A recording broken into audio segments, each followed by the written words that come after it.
네, 모든 범죄에는 항상 피해자와 가해자가 존재하죠. 가해자는 해를 가한 사람인데요. 범죄라면 인과 응보적인 조치가 필요할 거라고 생각할 겁니다. 근데 그 범죄자가 미성년자 혹은 초등학생이라면 어떨까요? 초등학생이라면 두 번째 기회를 줘볼 수도 있지 않나 하는 생각이 드는데요. 네, 인사가 늦었습니다. 오늘 저는 여기 옆에 계신 김가희 학생과 함께 여러분들과 함께 토론을 함께 사회를 볼 한지유라고 합니다. 지난번 좋은 미디어 만들기 토론회 때 토론자로 같이 참석한 적이 있었는데 이렇게 사회자로 뵈서 반갑습니다. 그리고 오늘도 힘을 내서 멋진 토론회를 만들어 보면 좋겠습니다. 네, 오늘은 학교 현장에 계신 학생분들과 청소년 범죄라는 주제로 이야기를 나눠보고자 하는데요. 학생들 눈에 비친 청소년의 범죄 그리고 폭력, 과연 어떤 모습일지 궁금해지는데요. 저도 정말 궁금합니다. 그럼 먼저 오늘 토론회에 참석한 분들이 누구신지 자기소개를 들어보도록 하겠습니다. 안녕하세요. 저는 서현중학교 1학년 양수입니다. 안녕하십니까. 저는 강원고등학교 1학년에 재학 중인 이현기라고 합니다. 네, 안녕하세요. 저는 수원 영덕고등학교에 재학 중인 1학년 김유진이라고 합니다. 고등학교에 재학 중인 2학년 김서진입니다. 안녕하세요. 안산 별망중학교 3학년 장서연입니다. 안녕하세요. 저는 가람중학교 1학년 서유미입니다. 네, 안녕하세요. 용인 홍천고등학교에 1학년으로 재학 중인 이지윤입니다. 한국조리과학고등학교 2학년 재학 중인 박광석이라고 합니다. 네, 그러면 토론자들 자기소개를 모두 들어봤는데요. 그럼 주제에 대해서 논하기에 앞서서 먼저 청소년의 범주를 정하는 게 중요할 것 같습니다. 청소년의 범주는 어떻게 정하면 좋을까요? 네, 아무래도 저희 상황에 맞게 초등학생에서 고등학생으로 정하면 좋지 않을까 하는 생각이 드는데요. 먼저 오늘 토론의 주제는 첫 번째, 촉법소년 연령 하한을 낮춰야 하나? 두 번째는 학교폭력에 관한 이야기를 나누어 보도록 하겠습니다. 형법에 적용을 받지 않는 촉법 소년, 형법의 연령 하한을 낮춰야 할까라는 주제인데요. 네, 촉법소년에 관련된 범죄 사례는 정말 많고 많습니다. 먼저 렌터카 사건이 있었습니다. 대전 동구의 한 사거리에서 훔친 렌터카를 훔친 10대 청소년 8명이 경찰에게 걸리자 뒤에 있던 택시를 들이받고 중앙선을 넘어서 침범하면서 경찰과의 추격 도중 사망사고를 낸 적이 있었습니다. 이뿐만이 아닙니다. 여중생 폭행 사건도 정말 큰 이슈가 되었는데요. 부산에서 여중생 2명이서 철골 자제, 벽돌, 소주병 등으로 후배 여중생을 마구 폭행한 후 그 사진을 SNS에 올려서 정말 큰 화제가 된 적이 있었습니다. 이에 따라서 교육부는 올해 초 촉법소년의 연령을 만 10세에서 만 13세로 제한하는 것을 추구하겠다라고 발표한 바 있습니다. 제가 알기로 촉법소년은 만 10세 이상에서 14세 미만으로 형벌을 받을 범법 행위를 한 형사 미성년자로 알고 있습니다. 이 촉법 소년이라고 함은 최대 소년원에 2년 동안 갇혀있는 형벌을 받게 됩니다. 최대로 봤을 때요. 예, 그러니까 받지 않을 수도 있다는 거죠. 범죄를 함에도 불구하고. 그래서 오늘 토론 주제는 이 만 10세에서 14세 미만으로 되어 있는 이 촉법 소년의 연령을 더 낮춰야 하냐라는 주제를 가지고 토론을 시작해 보도록 하겠습니다. 자, 먼저 여러분은 촉법소년의 연령 하한을 낮추는 것에 대해서 어떻게 생각하시나요? 촉법소년의 연령을 낮춰서는 안 된다고 생각합니다. 왜냐하면 촉법소년은 혼자서 감당할 수 없는 나이여서 반성할 기회를 주려고 만든 제도이기 때문에 네, 저는 소혜민 학생과 반대로 촉법소년 연령 하향에 찬성하는 바인데요. 소년원은 제4회화를 위한 치료 및 교육 과정을 통해 이들이 건전한 청소년으로 성장하도록 지원하는 범죄 예방 정책입니다. 그런데 이 가장 강한 처벌을 받고 나온 아이들이 1년 내 14%나 범죄를 다시 저지른 후에 재입원을 합니다.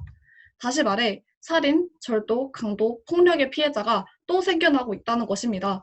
실제로 보호 처분을 받은 아이들은 동아뉴스에 의하면 1년 내 90.4%가 범죄를 다시 저지른다고 합니다. 법을 악용하는 청소년들이 늘고 있습니다. 일례로 상가털이 95차례, 오토바이 절도 13차례, 재물 손괴 8차례를 등을 저지른 촉법소년 나이에 해당하는 청소년 10명은 범죄를 저질러도 구속되지 않는다는 사실을 알았다고 합니다. N번방에서조차 12살의 운영자가 있다는 것을 알고 계셨나요? 언제까지 이들을 마냥 청소년이라고 보호해줘야 하는 것일까요? 흔히 3살 버릇이 80살까지 간다고 합니다. 이들을 촉법소년 아래 가두는 것이 아니라 그 이면을 파헤쳐 잘못에 대한 처벌을 가하는 것이 진정한 청소년들을 위한 길 아닐까요? 네, 저는 촉법소년의 나이를 하향해야 한다고 생각합니다. 최근 청소년 범죄율은 증가하고 있습니다. 또한 성인이 저지르던 참혹하고 잔인한 범죄들을 이젠 청소년이 저지르고 있습니다. 이러한 청소년의 범죄는 대부분 모방범죄인데요. 청소년들은 모방하려는 특성 및 우발적으로 범죄를 저지르려는 특성을 가지고 있습니다. 하지만 사회의 질서를 어지럽게 만든다면 이는 최후의 수단인 법으로서 강제로 제지해야 합니다. 아동 성착취물 사이트로 발각된 텔레그램 N번방에도 12살의 운영자가 있다고 합니다. 하지만 현행법상 이 운영자는 촉법소년으로 처벌을 받을 수 없습니다. 아동 성착취물 사이트는 엄연히 불법 사이트입니다. 나이가 어리다고 용서받을 수 있는 죄가 아닙니다. 또 다른 예시로 인천 초등생 살인사건에서는 미성년자라는 이유만으로 처음에 범인이 20년, 공범은 무기징역을 받은 사례가 있습니다. 어찌 사람을 죽인 사람이 공범보다 못한 처벌을 받을 수 있는 상황을 이해할 수 있겠습니까? 네, 저는 촉법소년 연령 하향에 대해서는 반대하는 입장입니다. 대신에 촉법소년을 부분적으로 폐지해야 된다 생각합니다. 3일 전 뉴스에 당근마켓이란 중고 거래 사이트에서 장애인의 무료로 판매하겠다라는 뉴스가 나왔는데요. 그때 당근마켓의 판매자는 본인이 촉법소년인지 인지하고 있었고 촉법소년이라서 소년은 2년만 간다는 사실을 인지하고 있었습니다. 서현민 학생이 말씀하셨던 것처럼 청소년은 교화의 가능성이 있고 또한 청소년 대다수 범죄는 모방 범죄입니다. 어른들이 보여준 범죄를 가지고 청소년들이 모방 범죄를 한다는 것은 어른들의 죄가 있기 때문에 경범죄에 해당하는 경우에는 그 촉법 소년에 적용해서 교화시킬 가능성이 있다 봅니다. 연령 하향에 대해서 찬성합니다. 앞서 사회자께서 제시하셨던 사례와 같이 2020년 3월 29일 13세 청소년 8명이 렌트카를 훔쳐 경찰과 추격전을 벌이던 도중 배달 대행 일을 하던 18세 A씨를 쳐 죽인 교통사고를 내서 죽음에 이르게 했음에도 불구하고 현장에서 벗어나 뺑소니를 한 사건이 있었습니다.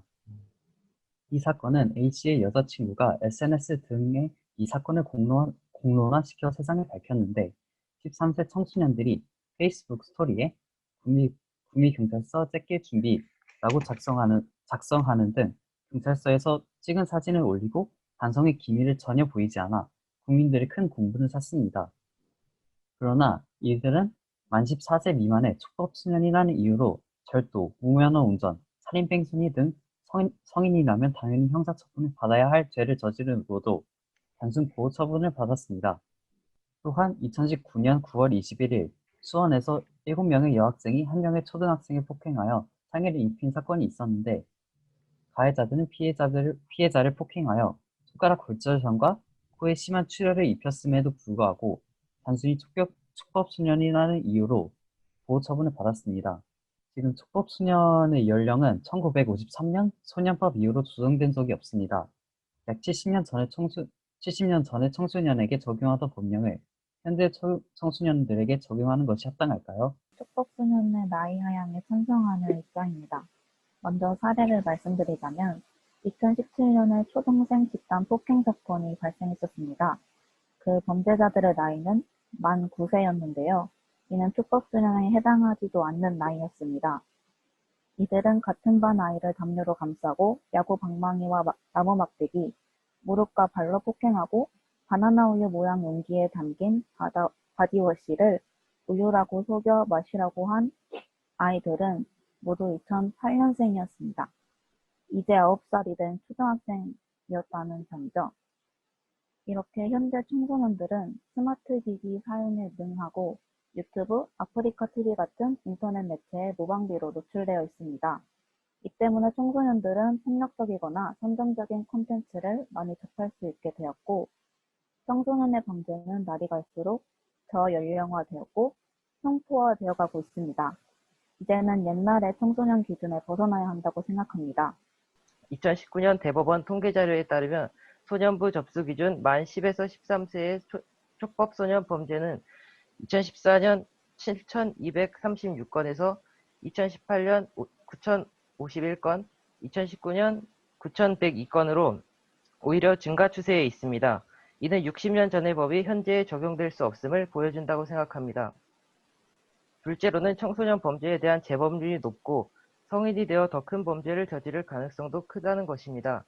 더불어민주당 최기상 의원에 따르면 2019년 보호관찰 처분을 받고 재범을 저지른 청소년 3,596명 중 87.5%인 3,147명이 1년 내 재범을 저질렀으며 재범률도 2015년 84.3%에서 2018년 89.6%로 단순 보호관찰 처분으로는 재범률 증가를 막을 수 없음이 드러났습니다.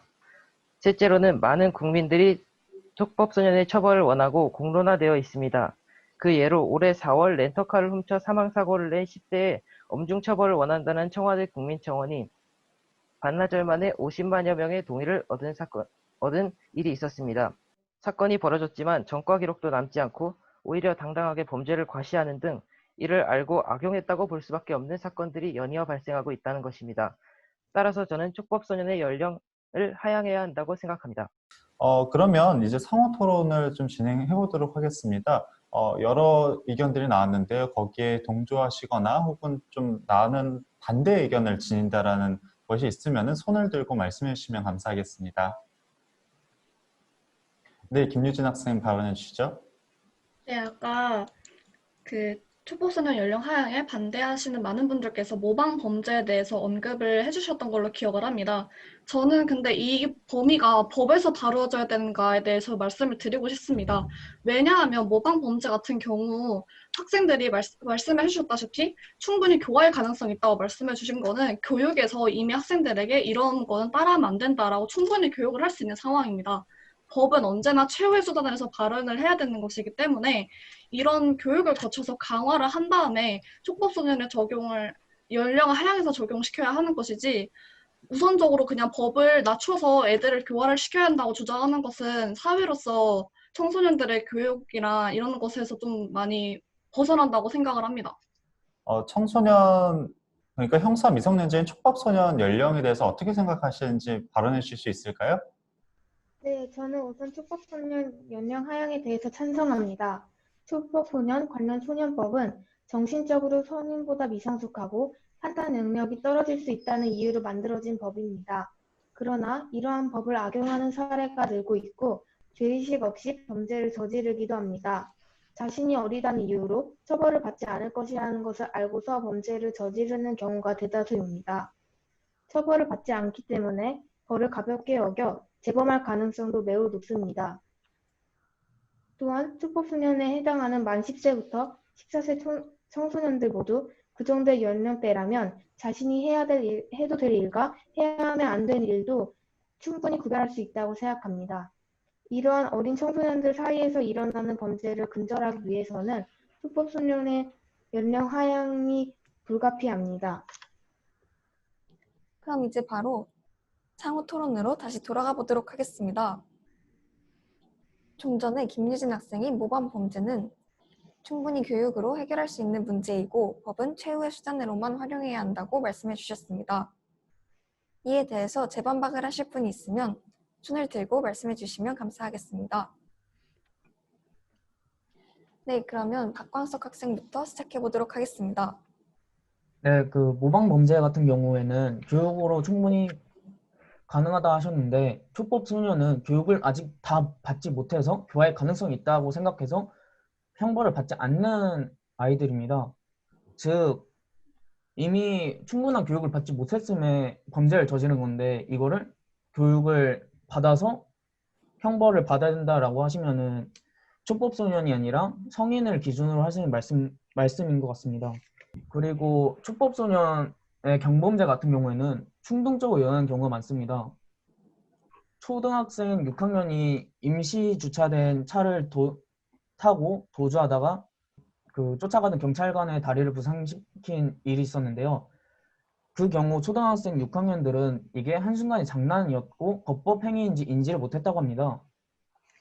이와 같은 경우에는 교화의 가능성이 충분히 있다 보고 또한 법으로서 교육을 충분히 해주면은 다시 재범률이 낮아질 거라 생각됩니다.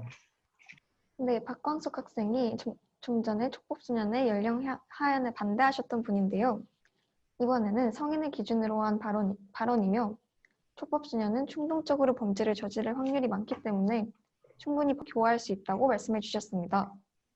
그렇다면 이에 대해서 재반박하실 사항이 있은 분들은 손을 들고 말씀해 주세요. 네, 처벌의 목적 중에는 범죄자의 교화가 있는데요. 실제로 제가 소년원에 대한 다큐멘터리를 본 적이 있는데 소년원에서는 범죄자의 교화와 교육을 위한 프로그램들을 많이 진행하고 있는 걸로 알고 있습니다. 처벌로도 충분히 청소년 범죄자들을 교화하고 교육할 수 있다고 생각합니다. 네, 김서진 학생은 처벌을 통해서도 청소년들을 교화할 수 있다고 발언해 주셨습니다. 교화로서의 프로그램이 많다고 하셨는데 촉법소년의 재범률이 높은 이유는 그로 인해서 학교 생활을 부정하는 경우도 있습니다. 출원 후 일반 학교로 다시 전학을 하지만 이와 같은 경우 학교 생활을 부정할 가능성이 많고 부정함으로써 같이 범죄를 저질렀던 공범과의 관계를 청산하지 못합니다. 그렇기 때문에 그 관계를 계속 유지하다 보니까 재범률이 상당히 높아지는 거라서 이렇게 단순히 그냥 소년원에 가서 교화 목적의 프로젝트 막 이런 처벌을 받기보다는 일반 학교에서 적응을 하면서 교화를 위한 교육을 받아도 충분하다 생각이 됩니다. 질문 하나가 있는데요. 촉법소년의 연령 하향을 찬성하신 분들은 촉법소년의 연령을 어디까지 하향할 생각이시며 그것이 좀 궁금합니다. 어디까지 연령 하향을 하실 생각인지. 그렇다면 연령을 어디까지 낮춰야 할지에 대한 의문을 제기해 주셨는데요.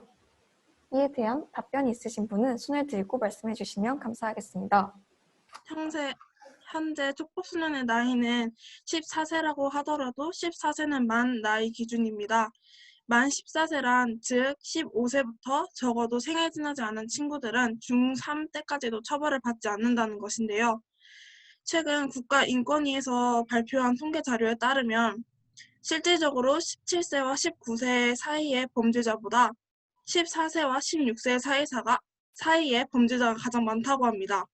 그 말은 범죄에 대한 형량을 더 강화한다 하더라도 16세 이하의 아이들은 처벌을 가볍게 받기 때문에 오히려 이것이 재범률을 높일 수 있고 현재 우리나라는 초범의 경우보다 재범의 경우가 더 높기 때문에 이렇게 14세와 16세 사이에 촉법소년에 해당하는 나이의 학생들이 범죄를 더 많이 저지른다는 것은 이 통계 자료를 통해 촉법소년의 나이를 하향해야 한다는 것으로 보입니다.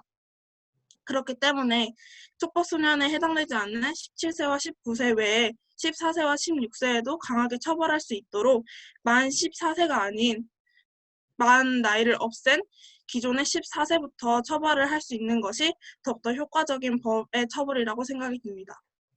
이에 대해서 또 다른 생각이 있으신 분이 있을 것 같은데요.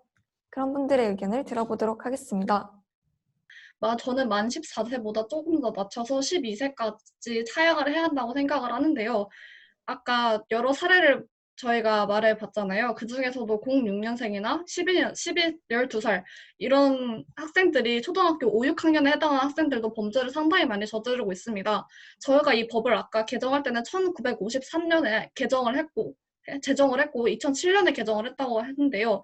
지금이 2020년입니다. 당시 학생들과 지금 학생들은 굉장히 많이 다르고 매체에 접하는 정도가 다릅니다. 따라서 지금 초등학교 5, 6학년의 학생들에게까지 연령을 하향시켜야 한다고 생각을 합니다. 저는 만 13세까지 하향해야 한다고 생각합니다. 왜냐하면 제가 예시로 들었던 06년생의 폭행 사건은 당시에 만 13세, 즉 중학교 1학년생이었을 때 일어났습니다. 중학교에 들어가면 학생들은 기본적으로 사춘기가 오고 그렇게 되면 더욱 많은 미디어 매체를 더욱 쉬운 방법으로 접할 수 있게 되어 있기 때문에 또한 선진국의 사례를 보면 독일과 프랑스 등의 선진국도 만 13세로 촉법소년의 연령을 하향한 바 있습니다. 따라서 저는 만 13세로 하향하는 것이 적절하다고 생각합니다. 그러니까 지금까지 나온 내용을 살짝 종합해 보면 김유진 학생 같은 경우에는 이제 적응을 하지 못할 것이라는 그런 것이 편견이라고 말씀을 해주셨고, 이에 대해서 만 12세까지는 인하를 해야 된다, 낮춰야 된다는 말씀을 해주셨고요. 장소연 학생은 만 13세까지 낮춰야 된다는 말씀 간략하게 해주셨습니다. 박광석 학생께서 학교에서 그 청소년들을 교화시켜야 한다고 하시는데, 소년원은 그 교화의 목적도 존재하지만 그 촉법소년들을 사회와 경의를 시키는 목적도 존재를 합니다. 그렇기 때문에 죄책감을 느끼고 소년법을 악용하는 이들에게 그 소년원을 보내지 않고 학교에 교화시킨다는 주장에 대해서 어떻게 생각하시는지에 대해 궁금합니다. 제가 촉법소년 연령 하향에 대해서 입장에서 말하다 보니까 제 의견이 살짝 잊혀진 느낌이 있는데요. 저는 강력범죄에 대해서는 형법상의 처벌을 받아야 된다고 생각합니다. 그리고 그 김유진 학생이 말씀하셨던 재범은 사회의 문제고 편견이다 하시는데, 실제로 사회에 낙인 효과라는 용어가 있습니다. 낙인 효과는 전과나 이혼 등의 좋지 않은 가혹 폭력이 인물 평가에 이르면은 나쁜 낙인을 받으면 결국에 그렇게 된다는 것인데요. 그것은 저희가 편견을 갖고 있는 것이 아니라 실제로 사회에 적응하기 어려운 환경에 전과자들이 많이 있고, 과거를 청산하려고 해도 그런 낙인 때문에 결국에 다시 재범을 저지른다는, 제가 하나 질문 드렸던 그 나이에 대해서는 지금 14세, 12세, 만 13세 등 지금 당장 8명의 사람들 머릿속에서도 나이에 대해서 의견이 분분한데, 이게 과연 사람들이 나이의 하향에 대해서는 어떻게 받아들이고 급작스럽게 그렇게 바꿀 수 있을지가 의문입니다. 박광석 학생께서는 촉법소년에 만약에 처벌을 받게 되면 그 소년원에서 2년을 살고 학교 생활로 다시 돌아오면 이제 적응을 하지 못해서 다시 재범을 저지를 경우가 많다라고 말씀을 하신 것 같은데요. 대부분 형사들과 법학에 관련된 전문가들께서는 모두 다 공통된 말을 합니다. 사회적으로 부적응자가 범죄를 저지른다는 것은 모든 국민의 큰 편견이고 큰 오해라는 것을 구체적으로 계속 말하고 있습니다. 범죄를 저지르기 위해서는 계획이 필요하고 수단이 필요합니다. 그렇기 때문에 오히려 성인 범죄 같은 경우에는 부유한 사람이나 그리고 더 고학력자인 사람이 범죄를 저지르는 경우가 급격히 늘고 있다고 하고요. 그저 청소년들은 수단이 미흡하고 경제적으로 지원이 되지 않기 때문에 범죄를 저지르고도 금방 잡히기 마련이지만 성인 범죄와 비슷한 점은 진짜 가난한 생계형 범죄가 아닌 이상 고학력자이거나 집안 정상적인 가정에서 경제적으로 좀 크게 자라날 수 있는 학생들이 지금 현재는 저지르고 있기 때문에 문제가 된다는 것을 알려드리고 싶고요. 또 청소년들이 우발적으로 범죄를 저지르는 것은 맞습니다. 하지만 10대 초반의 뇌의 전두엽이 크게 활성화되는 것이지, 그러니까 성인과 같이 비교를 해봤을 때 큰 차이는 뚜렷하게 나타나지 않는다고 합니다. 그저 청소년들이 미성숙하다라고 이야기하는 그 핑계로 소년법을 낮추지 않는 것은 오히려 그 가해자 아이들을 보호하고자 하는 핑계로 들릴 뿐입니다. 연령을 원래 낮추면 안 된다고 생각을 했는데 다들 얘기한 걸 듣고 연령을 낮추는 게 더 낫다고 생각을 바꿨습니다. 왜냐하면 최근에 많은 학생들이 많이 저지르고 있다는 걸 잘 알게 되고 이게 재범 가능성이 높다는 걸 이번 계기로 알게 되었기 때문입니다. 저는 인터넷 관계상 앞부분은 듣지 못해서 참여를 제대로 못했는데요. 뒷부분에서 박광석 학생분이 이제 재범을 하고 하는 과정에서 소년원에 가서 2년 동안 있다가 학교에 다시 돌아오면 적응을 못해서 다시 소년원에 가는 악순환이 반복될 수 있다고 하셨는데, 일반 학교에서 적응하는 과정에서 또 다른 범죄가 일어날 수 있다고 생각합니다. 제대로 된 교육을 받지 못하는 경우도 많지만 제대로 자신이 판단하지 못하고 우발적인 경우가 많다는 것인데, 이거는 일반 학교에서 적응하는 과정에서 고쳐질 수 있는 게 아니라고 생각합니다. 그래서 저는 아무리 작은 범죄라도 제대로 된 판결을 받아서 소년원에 가는 것이 오히려 그 범죄를 저지른 학생에게도 도움이 된다고 생각합니다. 네, 양희성 학생까지 발언 들어봤습니다. 네, 전반적으로 형법에 적용을 받지 않는 촉법 소년의 형법 연령 하한을 해야 된다는 의견이 상대적으로 더 많았었던 것 같습니다. 네, 하한을 해야 된다는 의견이 거의 6분에 가까이 달했었고, 하한을 하지 말아야 된다는 의견이 한 2분 정도 있었던 것 같습니다. 거의 약 만 13세, 12세 이 정도까지는 인하를 해야 된다는 의견들이 많았었고요. 이에 반대로 뭐 사회적 인식으로 인해서 좀 적응하기 힘들다라는 의견도 간략하게 나왔었던 것 같습니다. 제1토론 형법의 연령 하한에 대한 촉법 소년 토론은 여기에서 마치도록 하겠습니다.